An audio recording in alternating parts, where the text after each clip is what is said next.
Hi, my name's Freya, and I'm going to share a short exercise about listening to and using internal monologues as a form in your work. Now, I think this is something really interesting, particularly in terms of getting to grips with the sort of messy weirdness of human interiority, to be honest. And it's been used really effectively and in quite different ways by some of my favourite artists and writers like Clarice Lispector, Anna Barham, or Lucy Ellman, for example.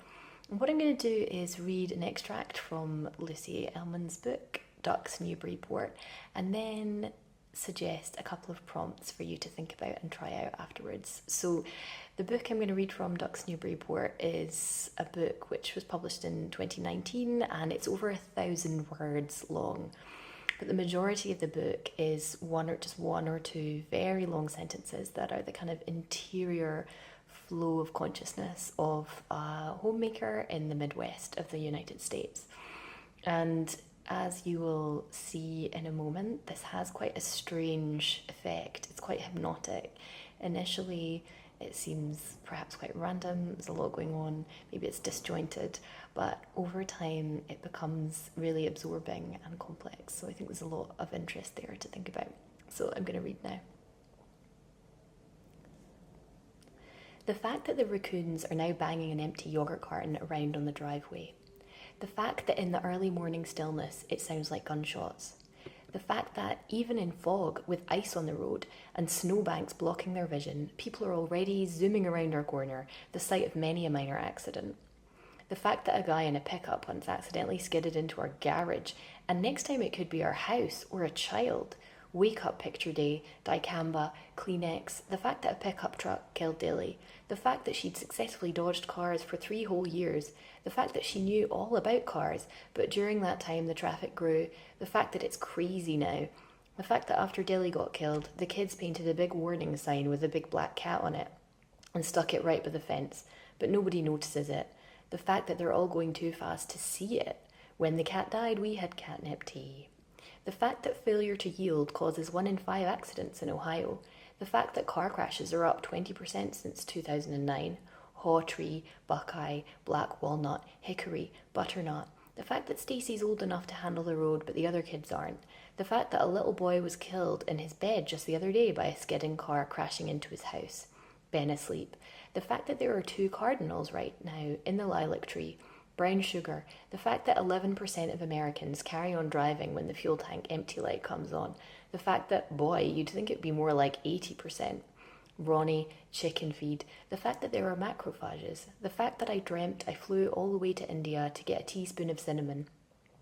But when I got home, I realised I needed flaked almonds too. Security, holding pattern, go figure. Not in my backyard. The fact that we have to do our taxes and try to remember every little bit of income and expenditure. The fact that there are more of the latter than the former. Family dollar, Zickers, password, username. Your card is now active and ready to use. The fact that not only do we have to calculate our income and expenditure, but we gotta figure out how to get more money and keep on getting money till we're dead. Medicare for all, M4A, the fact that by the time Leo's old enough to get Social Security, it probably won't even cover the price of a ham sandwich, much less a bottle of wine, the fact that we're in for a wineless old age, oy vey, OJ, the fact that Leo has to go to Philly tomorrow and I'm not so good on my own, the fact that Ben knows so much for such a little kid, maybe too much, the fact that he says drugs work on a molecular level that can be assessed using logarithms and Schild curves, but I just pop him and leave the rest to chance. Breakfast, alarm clock, laundry, spin brush, the fact that we have to have a cocktail party and I don't know what to wear. The fact that the only fun part is deciding on the canapes. Cocktails, cock-a-doodle-oo, cock, oh my word, the fact that words just pop into my head like that. Dear me, the fact that I've got to get the dough going for the cinnamon rolls, the fact that at least we're not having any more dinner parties, the fact that I put my foot down there. Your feet's too big, feet of strength, footloose and fancy-free. The fact that our parties are always a big flop anyway, because the kids come down in the middle in their onesies and kill all adult conversation with cuteness. The fact that they look like polar bear cubs and they know it. The fact that sometimes they end up serving the drinks too. The fact that I don't know what Prof. Pranump would make of that, especially since she's teetotal. Tea, Triscuits, Ritz crackers, saltines, Fritos, Doritos, Frito-Lay, Planters peanuts, Blue Diamond smoked almonds, prohibition, some like it hot. The fact that soon polar bears and walruses will have nowhere to go because the polar ice is melting. Cheese and pineapple on sticks, cheddar cheese logs, school bus, ground cardamom, dried cherries, zest. The fact that walruses can swim for 400 miles, sure, but not forever, for Pete's sake. The fact that animals don't pride themselves on irrationality the way we do.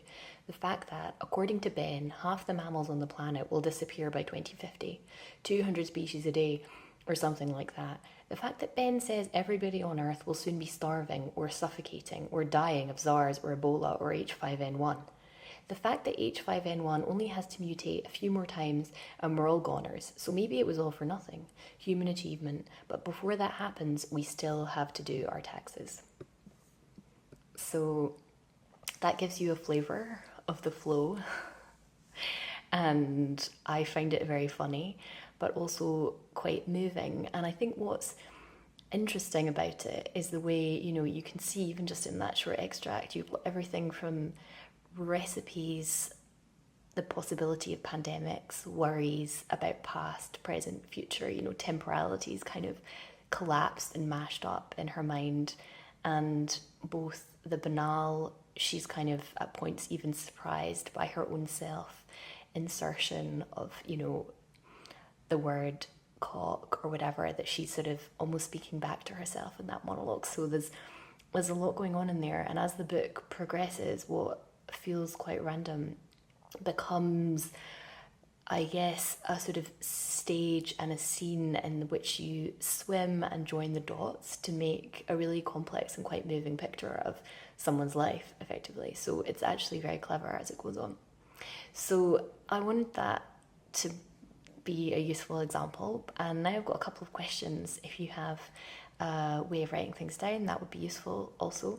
So the first question is just, what does your own inner monologue sound like? If you tune into it, is it a voice? Maybe it's sort of abstract, it's just feelings. Maybe it feels quite positive and warm. Maybe it's very critical or worried. What's the tone that it has? How much silence is there? Maybe you don't have a constant inner monologue all the time. So that's also interesting too. So I just invite you to have a little think about that for a few moments.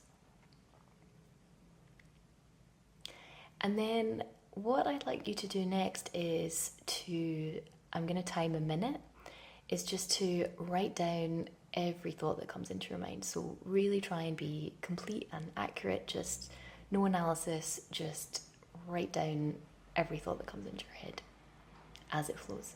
Okay. So, starting now.